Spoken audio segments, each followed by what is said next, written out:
Well, I was gonna save it for Halloween, but you know what you guys ask, you guys get. That's the members talking. They vote for something in a poll, we do it. We go ahead and we do it. And they voted for this, they voted for us to talk about one of the greatest comedies of all time. Ghostbusters is fantastic. It starred four great comedians at the time, meaning the casting it again, modern day.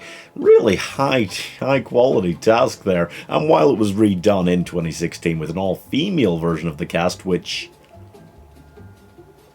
was fine, it could be done properly again. Yeah, I said properly. I said it was fine, then I said it could be done properly again, as in better. So, they're doing Ghostbusters Afterlife this year, and that's going to star Paul Rudd, and it's going to be different. But it looks like it's going to feel more nostalgic about the original film, so that's nice in a way. Overall, though, it's just not going to be the same. It's not. But we're going to try today and cast a cast that could not... I'm never going to say match Bill Murray in his prime, but a cast that could work in a modern day retelling of this, with the Ghostbusters cast as men, as the characters, because they weren't female versions of the characters, really, even in the 2016 one. They were just... Anyway, starting with Peter Venkman, we need to cast somebody who can... Well, you can't have Peter Venkman be as creepy as he was in the mid-80s today. Not that he was outright creepy. It was Bill Murray. Bill Murray's never creepy, but... Yeah, there was an element of a really, really sleazy guy to him, and somehow it worked out for him with Diana.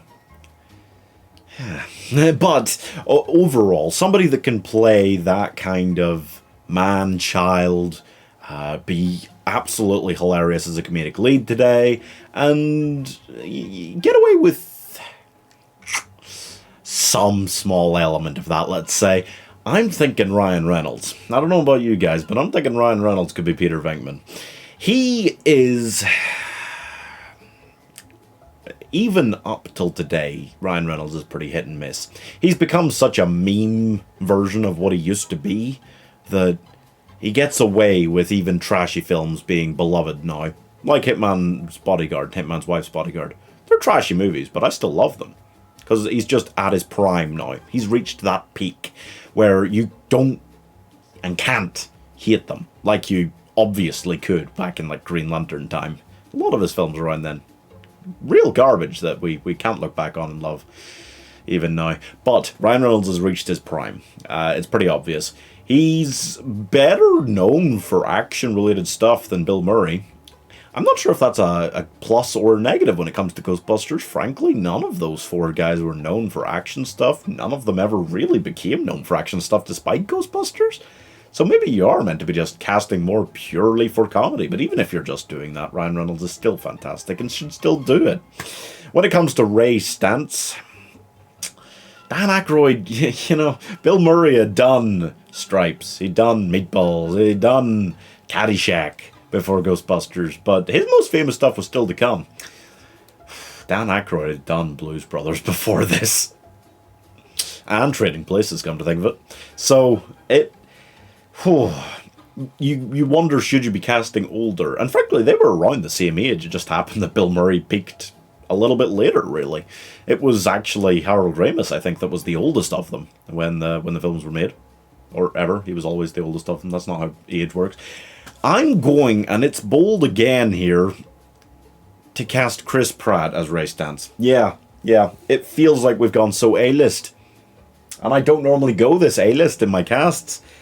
But Ghostbusters, it's about the fact that these four guys all became so iconic in their own way. There were so many lines in the film that became so iconic. And yes, you could say that you could cast someone who's basically unknown or lesser known, and they would become iconic for it. Obviously, this is true. But I feel like if you're bringing it together today, it's more about casting this dream team of hilarious actors that we maybe haven't seen together before and we would love to. More than it is about trying to match the original cast, because I don't think you can do it. Honestly, I don't think you can do it. Chris Pratt as a comedian, doing outright comedy roles. Because he, just as much as Ryan Reynolds, is known for action roles by this stage. Guardians of the Galaxy and Jurassic World and more stuff. The Tomorrow War is coming out now. There's a lot of this kind of thing. But when he's, I think, personally for me, I think he's at his best when he's leaning more into the comedy than the action side of things. Maybe that's just because I didn't love the second Jurassic World film very much, and I always think Peter Quill is at his best when he's doing his most comedic bits. Overall, you look back through his career at things like Parks and Rec, and he was just this funny, memey guy who didn't look or sound or act anything like an action star. And I'm not saying he has to go back to that, but connecting with the roots of that, of the roles he used to do a little bit more, would lead him to being a great race dance, I think. A character that is just fantastic. And again, so many iconic lines in there. And I feel like Ryan Reynolds and Chris Pratt could make new iconic lines. Not just repeat the old ones, make some new iconic ones. And they're an all-star cast on their own. Ryan Reynolds and Chris Pratt in a film together. Has that happened? Not that I can think of off the top of my head, but it should. And it might at some stage. Star-Lord and Deadpool. Deadpool joins the MCU. It could happen, but I want it in something like this. I think it's something amazing waiting to happen. And then you need to add an Egon who's on that level as well. Winston was always kind of this, well, we can say token black guy, or we can say he was, no, not that's accurate. But we can also say that he wasn't as well known at the time. I mean, sure, Harold Ramis as an actor wasn't as well known as he was as a director and writer. But all three of them were cast so iconically. And then Ernie Hudson wasn't as iconic as the other three, so you can kind of maybe get away with casting someone who's not quite as well known as a giant A-list mainstream actor. Egon, you still probably want to cast someone who's pretty far up there. And again, you can cast him a little bit older, because Harold Ramis was. I mean, it doesn't really matter, but he comes off as a character as the oldest.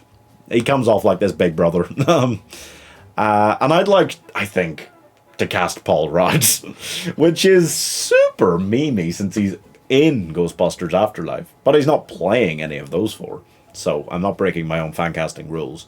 And Paul Rudd is so good. Paul Rudd is so lovable. Paul Rudd is so iconic, purely as a comedian. Yes, again, as Ant-Man. All of these guys are superheroes now, but they're all really funny superheroes.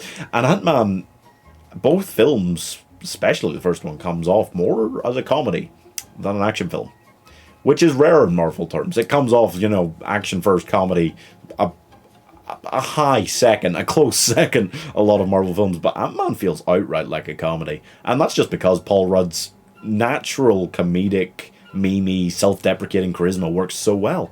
And in a role like this, I feel like he can nail it.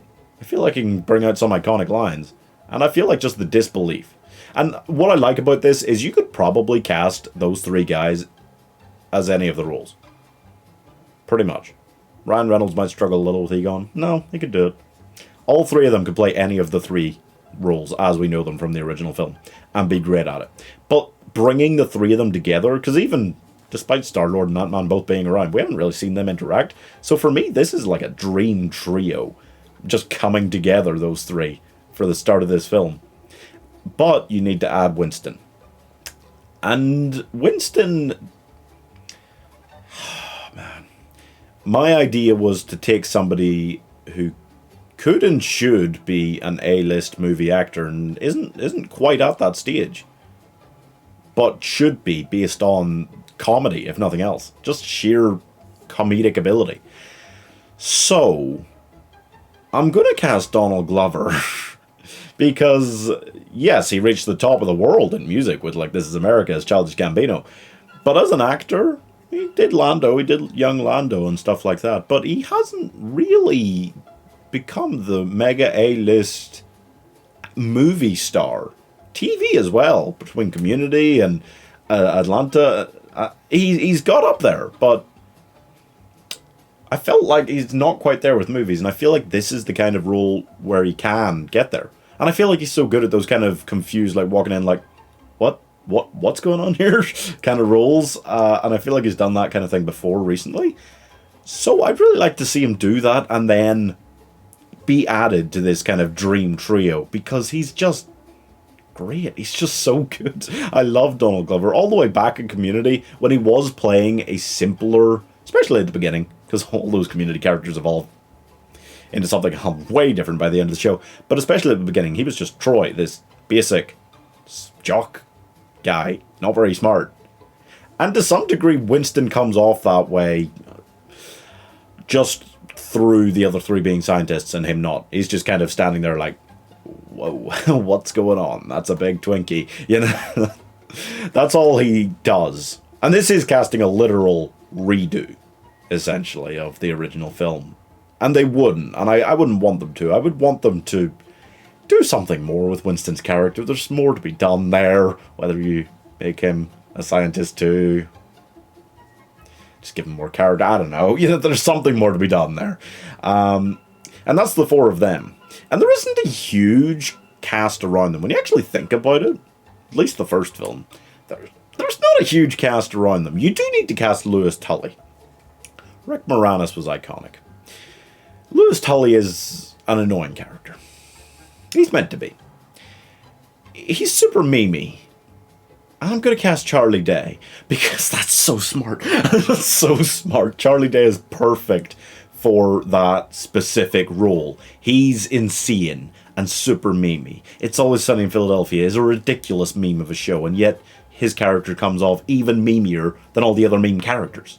It shouldn't be possible, but it is. He's ridiculous, and Charlie Day is fantastic and so funny, and deserves more shots like this at being at least the comedic character in big action films. I know he did it in Pacific Rim, and I know what they bastardized that into in Pacific Rim 2. I don't want to talk about Pacific Rim. Let's move on.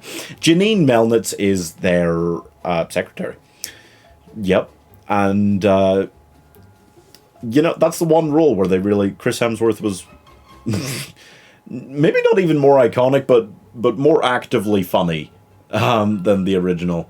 But if you're casting something like the original today, I would cast Jenny Slate, because she doesn't get enough credit for how outright hilarious she is in a lot of roles I've seen her in, even from the littlest things. I remember really, really specifically the episode of Brooklyn Nine-Nine where she just turns up for like a couple of minutes, because it was so iconic and so funny a moment. And she's like that when she turns up in things.